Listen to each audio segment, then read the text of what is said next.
yàlla Aliou bu waxee kay moom wax bi frankulaay no lay arrêté parce que d'ailleurs ku si nekk war nga xam fu ñu jëm léegi affaire yi leer na nañ. Oui, maintenant on sait où on va en 2024.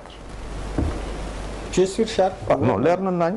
Man sama bopp leer na nañ. C'est vrai que APR def na génne na communiqué pour regretter les propos malheureux de son député. APR moo ko regretté.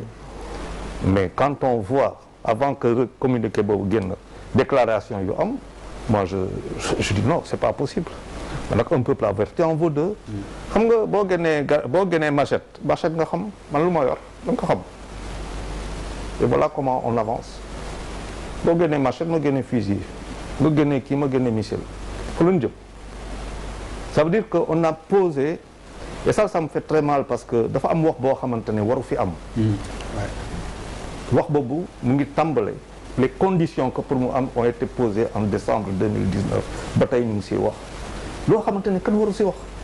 c'est du dépassé, c'est derrière nous parce que la question est réglée. Pourquoi on perd notre temps? Mais Sénégal fa lañ toll tey ngay wax ay waxu émergence ngay wax ay waxu économie ngay wax ay waxu agrobusiness ngay wax ay yeneen wax nit ñi investir du ñëw les investisseurs arrivent ñu ngi daw yenn dëkk yi parce que là où il y a une instabilité politique la première chose que les gens font mooy jël seen xaalis daw seen yoon la fuite de devises et tout. Toi tu trouves le moyen de poser avant 2024 3 ans avant ngay poser ay jalons d'une instabilité politique alors que fu ñu jëm gaz pétrole ak la man c'est-à-dire damay toog di xool ma ne ñun qu'est-ce qu'on veut finalement dans cette affaire-là.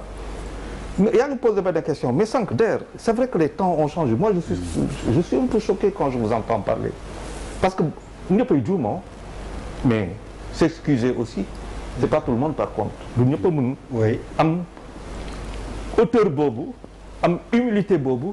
mun a toog si mët gi ne juum naa mais c'est facile. Tu mets à l'aise le président de la République. Tu mets à l'aise ton parti. Tu mets à l'aise de la mouvance présidentielle. Non nga taxaw ne du mu si dindi moom. Et pour moins que ça man bu mu ko fi waxoon fan laa jóg. Imagine pas taxaw fii ma ne on prend les armes mais fan laa jóg.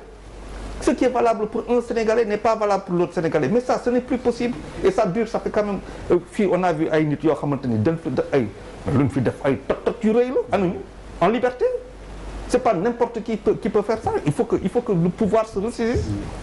yaa ngi ne sànq xam nga à l'époque il y avait le BOM. Bureau d'organisation et méthode. maanaam balaa ngay am xam nga si dara birima balaa ñu lay jox ay responsabilités mais dañ lay xoolaat.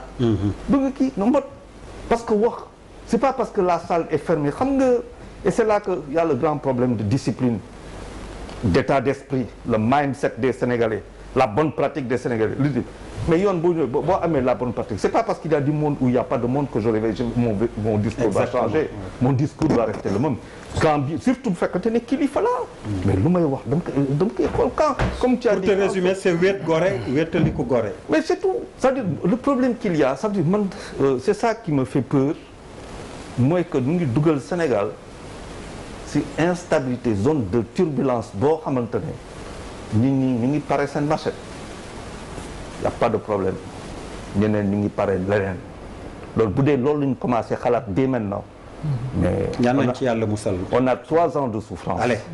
Et on nous aide pas pour enlever ça d'ici. ma ne ko yaan nañ ci yàlla musal malal